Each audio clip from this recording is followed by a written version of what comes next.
우리가 예수 믿는 것은 이 땅에서 부자 되고 행복하고 잘 먹고 잘 살고 하기 위해서 우리가 예수 믿는 건, 믿음 생활을 하는 것은 절대 아닙니다. 구약에는 하나님이 더러 이 땅에서 받는 축복을 말씀을 많이 하셨어요. 근데 이제 예수님 오시고 나서 복음이 구약과 신약과 내용이 다른 게 굉장히 많습니다. 다시 말하지만 구약에는 하나님이 뭐 차고 넘치도록 들어가도 복을 받고 나가도 복을 받고 이 육적인 복 받으라고 말씀을 많이 하셨어요. 근데 신약에 와서 예수님이 말씀하신 복은 그 육적인 복, 땅의 복이 아니라 무슨 복? 신령한 복입니다. 에베소 1장 3절에 나오잖아요. 내가 너희에게 하늘에 속한 신령한 복을 주리니, 이게 말씀의 복이다 이겁니다. 그러니까 우리가 주님을 믿는 것은, 믿음 생활을 하는 것은 이 땅에서 부자 되고 이 땅에서 행복하게 살기 위해서 우리가 예수 믿는 건 아니에요. 그 이유는 왜냐? 그 답은 어디서 나오냐? 주님이 이 땅에 오신 그 이유와 목적을 우리가 알아야 됩니다. 주님이 이 땅에 오셔서 십자가를 지신 거, 주님이 이 땅에 오신 목적, 주님이 이 땅에 오신 이유 딱 하나입니다. 우리의 영혼 구원입니다. 우리의 영혼 천국 가기 위해서 그분은 십자가를 지셨고, 그리고 가시관 쓰셨고, 그리고 피를 흘리신 거예요. 이 복음이 참 너무너무 귀한 복음인데, 이 복음이 자꾸 혼란스러워지고 이게 자꾸 변질되는 거예요. 어느 쪽으로? 육적으로. 그동안 며칠 동안 여러분들에게 내가 강론을 하다시피 했지만, 실질적으로 우리 기독교의 종교는 미래의 종교입니다. 지금은 가난해도, 지금은 어려워도, 지금은 못 살아도, 지금 명예 권세 없어도 하나님이 우리를 위해서 예배 놓으신 게 있어요. 그게 미래입니다. 그게 소망이죠. 그런데 이게 웬일입니까? 우리 한국에는 정말입니다. 미래를 위해서 믿음 생활하는 성도가 별로 없어요. 다 여기입니다. 맞는 것 같은가요? 내가 여러분들에게 오해를 할까 봐 내가 이야기를 했어요. 현실을 무시하는 건 아니다. 먹어야지, 살아야지, 입어야지. 현실 속에 살면서 사업도 하고 돈도 벌어야죠. 믿어져요?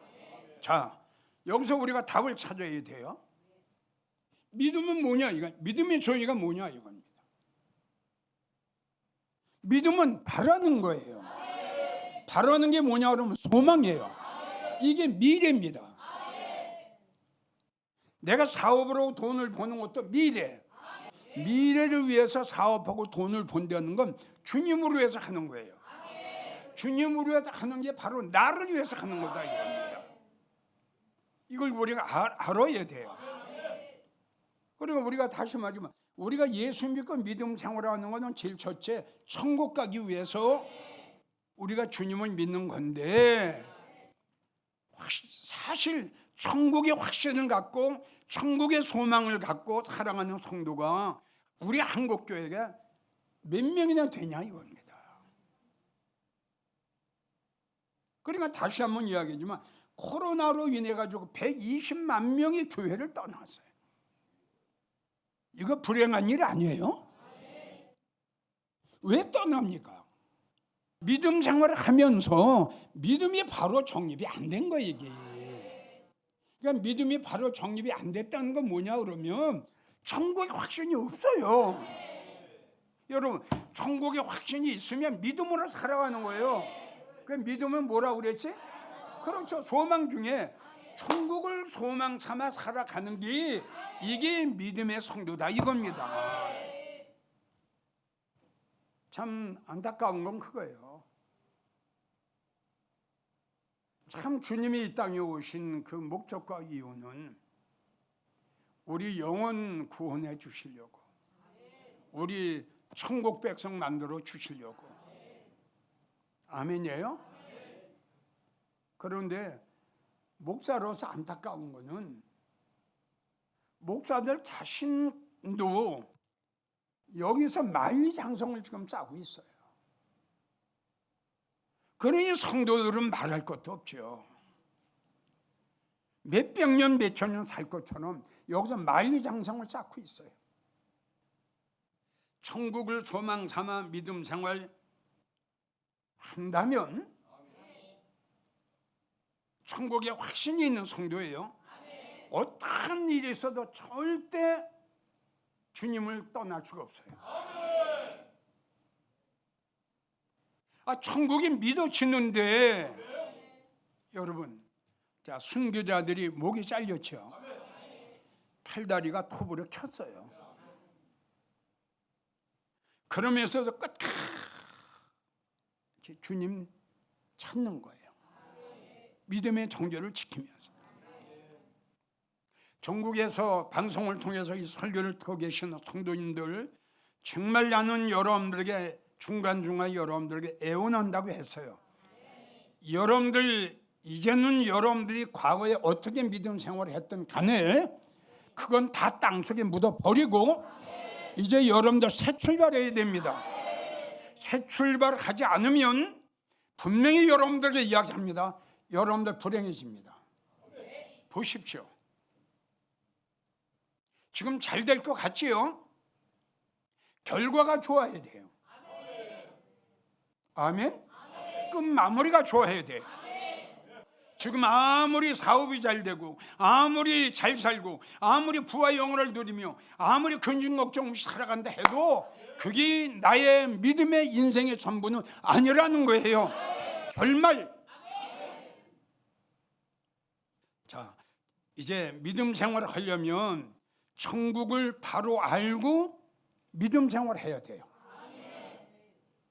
그리고 천국의 확신을 갖고 믿음 생활을 해야 돼요. 그리고 천국의 소망을 갖고 믿음 생활을 해야 돼요. 그런데 한번 보세요. 보통 사람들이 하는 말이, 지난 시간에 잠깐 이야기했지만 천국을 가면은 다 똑같이 산다. 왜 그런 얘기를 하느냐? 천국에 차별이 있으면 천국이 아니라는 거예요. 차별이 있는데 어떻게 그게 천국이 될 수 있느냐 이거죠. 차별이 아니라 구별이에요. 차별이라고 해도 난 과언이 아니라고 생각해요. 분명히 차별은 있어야 돼요. 자, 왜냐고 하면은 믿음이 하나예요, 여러 가지예요? 믿음이 하나라면 차별이 없어요. 구별이 없어요. 다 똑같아요. 왜? 모든 기독교인들이 믿음이 하나니까. 근데 믿음이 12가지가 나와요. 중요한 것은 이 믿음에 따라서 그 성도의 행함이 틀립니다. 믿음에 따라서 그 성도의 일한 게 틀려. 믿음에 따라서 주님과의 관계가 틀려. 믿음에 따라서 믿음 생활하는 거 틀리단 말이에요. 다 헌금하는 것도 틀려요. 믿음에 따라서 행하는 것도 틀려요. 믿음에 따라서 일하는 것도 틀려요. 모든 게 다 틀려요. 믿음이 틀리니까. 그냥 믿음이 틀린데 어떻게 천국에 가도 똑같이 삽니까? 그래서 히브리 10장에 11장을 보면 믿음이 없이는, 그렇죠. 믿음이 없는데 무슨 믿음 생활을 제대로 해요. 믿음이 없는데. 고린도전서 3장 8절을 보면 자기의 일하는 대로 자기 상을 받으리라. 그러니까 그러니까 일을 10시간 했느냐 5시간 했느냐 1시간 했느냐. 요한계시록 22장 12절 각 사람에게 일한 대로 상을 주신다. 일한 대로. 뭐에 의해서 일을 한다? 믿음에 의해서 일을 하는 거예요. 이건 맞아요. 믿음이 적은데 어떻게 큰 일을 합니까? 믿음이 연약한데 어떻게 믿음생활을 제대로 합니까? 자, 고린도전서 15장 41절 우리가 잘 아시는 해의 영광도 달의 영광도 별의 영광도 있는데 천국에 해의 영광, 달의 영광, 별의 영광 세 개의 영광을 나눠 놓으셨는데 왜 나눠 놓으셨을까요? 왜 나눠 놓으셨을까요? 그렇죠. 성도들의 믿음이 틀리고 행함이 틀리고 일한 게 틀리고 주님으로 해서 한 게 틀려요. 그래서 하나님이 크게 세 가지로 나눠 놓으시고 하시는 말씀이 똑같은 별의 영광이라도 틀리다. 왜? 그렇죠. 보세요. 자, 왜 해의 영광, 달의 영광, 별의 영광으로 나눠 놓으셨다? 믿음이 틀리다. 똑같은 해의 영광이라도 왜 또 틀리다? 그렇죠. 보세요. 얼마나 정확한 하나님인가. 여러분들이 똑같은 영광제일교회에서 믿음 생활했더라도 믿음이 틀려요. 믿음이 다 틀려요. 저울에다 달면 뭐 1kg, 2kg, 뭐 2.5kg 다 틀려. 그냥 일한 거에 다 틀렸는데 그거에 이제 배치받는 거예요. 이거 한번 생각해 보세요. 주님에서 일 안 할 수 있어요? 여러분, 나는 그렇게 생각해요. 정말 여러분들이 천국이 믿어지고 그 영광의 보좌가 믿어지고 정말 지성소가 믿어진다면 나는 여러분들의 믿음이 확 달라진다고 생각해요. 나는 자신해요. 아무리 내가 여러분들에게 울면서 애원을 해도 소용없어요. 여러분들 천국이 믿어져야 되고 천국에 확신이 들어야지. 내가 여러분들 발목을 잡고 아무리 운들 안 믿어지는데요. 확신이 안 드는데요. 그래서 여러분들에게 이야기한 거예요. 구약에도 천국을 봤어요. 사도 요한은 천국을 너무너무 자세하게 봤어요.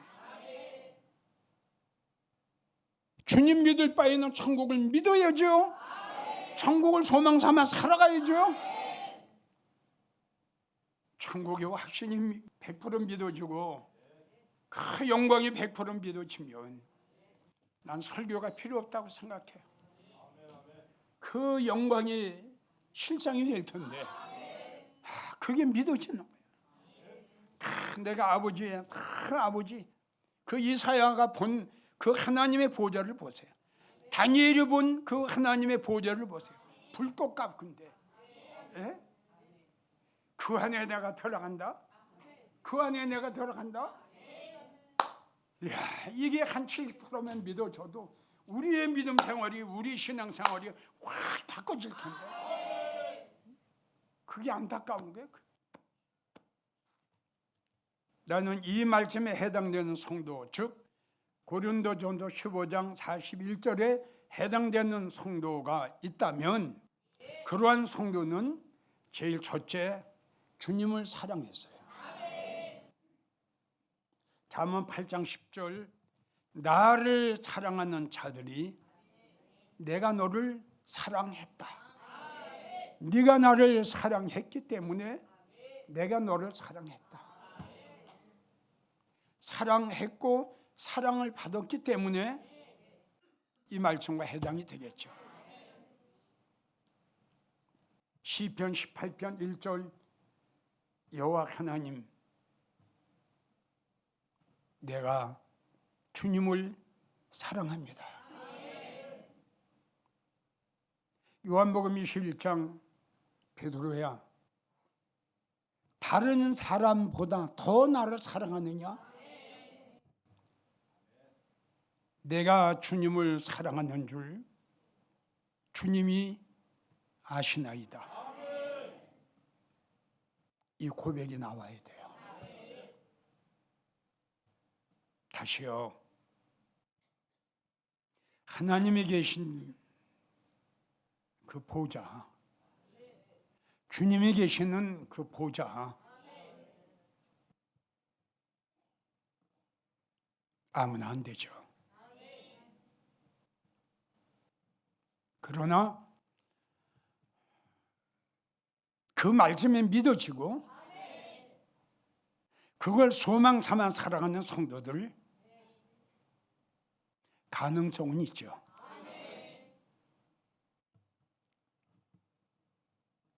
두 번째, 주님께 소망을 두며 살아간 성도들. 시편 39편 7절, 주여 내가 무엇을 바라리요 오직 나의 소망은 주님께 소망을 두고 살아갔던 성도들. 시편 71편 14절, 하나님 나는 항상 소망을 품고 주님을 더욱더욱 사랑합니다. 세 번째, 주님을 기다리고 믿음 생활했던 성도들. 이사야 8장 17절, 주님을 나는 기다리며 나는 그를 바라보리라. 잠언 20장 22절, 주님을 기다려라 그가 너를 구원하시리라. 잠언 8장 34절, 날마다 내 문 곁에서 주님을 기다리나이다. 네 번째, 하나님을 기쁘시게 한 성도들. 느헤미야 8장 10절, 하나님을 기쁘게 하는 것이 너희의 힘이다. 여기에 힘은 너희의 영광이다. 하나님을 기쁘시게 하는 것이 너희에게 영광이다. 시편 37편 4절, 하나님을 기뻐하라. 그리하면 너의 소원을 이루어 주시리라. 히브리 11장 5절, 에녹은 300년 동안 하나님과 동행하고 하나님을 기쁘시게 해드리다가 하나님이 그를 데려가셨더라. 우리도 이렇게 돼야 된다 이겁니다. 하나님과 동행하는 거예요. 아멘. 하나님과 동행하는 건 말씀과 동행하는 거예요. 하나님과 동행하다가 말씀과 동행하다가 하나님을 기쁘시게 해드리다가 주님이 오시는 날 우리를 데려가시는 마지막 히브리 10장 38절, 오직 내가 인정하는 믿음의 사람,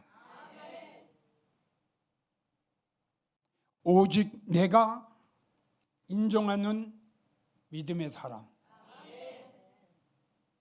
뭘로 살아간다? 믿음으로 살아간다. 오직 하늘의 소망을, 천국의 소망을 두고 살아갔으니 하나님이 책임지실 수밖에 없죠. 여기서 분명히 내가 모든 성도들에게 이야기하고 싶은 것은, 지금 본문의 말씀 히브리 6장 17절부터 20절까지 본문의 말씀은 모든 성도들에게 해당되는 것은 아니다. 다시 한번 강조하고요. 또 고린도전서 15장 41절, 천국에 가면은 해의 영광이 있고 달의 영광이 있고 별의 영광이 있다. 교회 나오는 성도들이라고 해서 믿음 생활하는 성도들이라고 해서 고린도전서 15장 41절에 영광에 해당되는 건 아니다 이겁니다. 분명히 밝힙니다. 구원과 영광과는 하늘의 땅 차이예요. 예수 믿고 구원받는다고 해서 영광을 받는 건 전혀 아닙니다. 오해하지 마세요. 천국에 가서 가장 최고의 축복과 영광을 누릴 자가 누구냐? 천국에 가서 가장 최고의 축복과 영광을 누리는 자는 예수님 보좌에 들어가서 주님과 함께. 이걸 주님이 말씀하셨어요. 그것이 요한복음 17장 24절. 아버지요, 예수님이 아버지 앞에 기도하고 간구하십니다. 아버지, 부탁이 있어요. 아버지, 이 부탁만큼은 꼭 들어주세요. 저들, 아멘. 천국의 확신을 갖고 영광의 소망으로 살아가고 다시 오실 주님을 기다리고 이 땅의 소망보다 미래의 소망, 힘들고 어려운 가운데서도 주님 말씀하신 대로 오직 나의 의인은 믿음으로 말미암아 살리라. 주님을 기다리고 주님을 사모해 살아갔던 저들, 아버지, 저들만은, 아멘. 아버지, 저들은 이 땅에 살면서 하늘의 소망으로 살아갔습니다. 저들은 이 땅에 살면서도 천국의 소망을 살아갔고, 저들은 이 땅에 살면서도 아버지를 사랑했습니다. 그리고 아버지의 말씀을 믿었습니다. 아멘. 나를 기다렸습니다. 나 있는 곳에 저들도 나와 함께 있게 하옵소서. 이렇게 간절히 하나님 앞에, 아버지 앞에 기도한 건 두 번째입니다.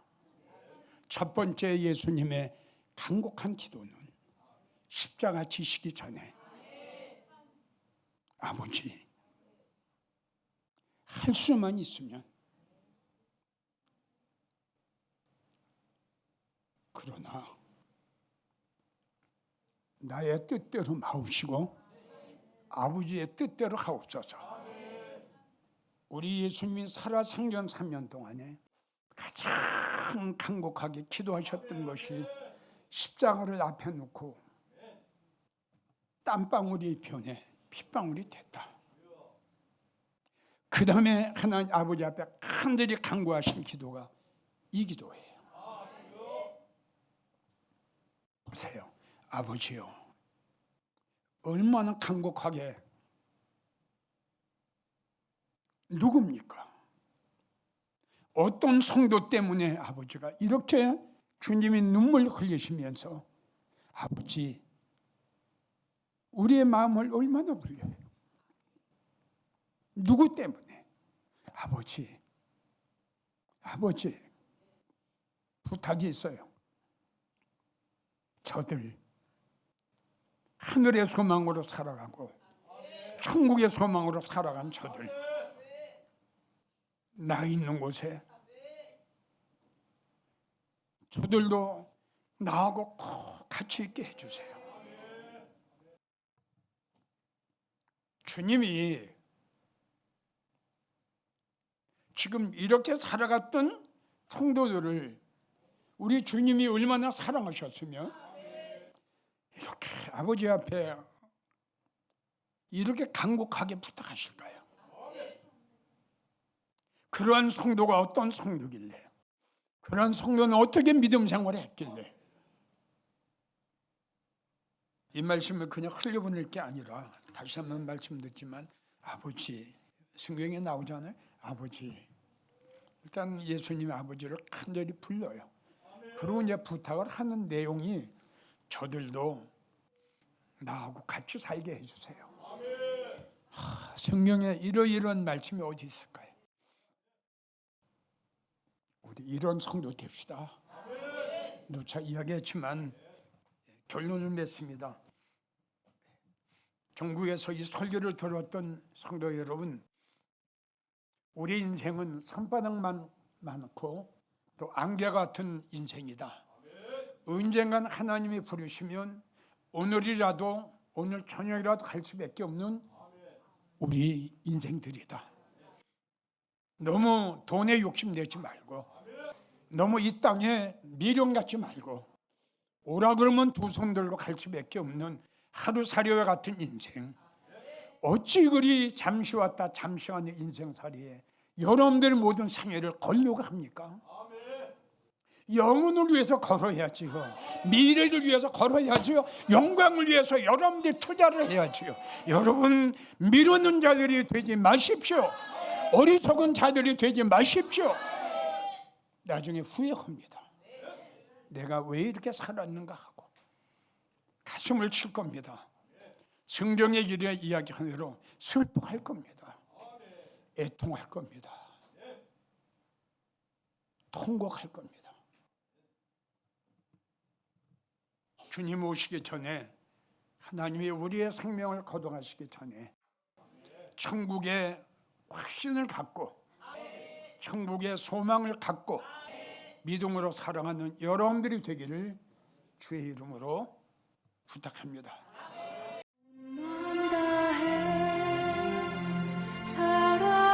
사랑합니다. 온 마음 다해 주 알기 원하네. 내 모든 삶 당신 것이니 주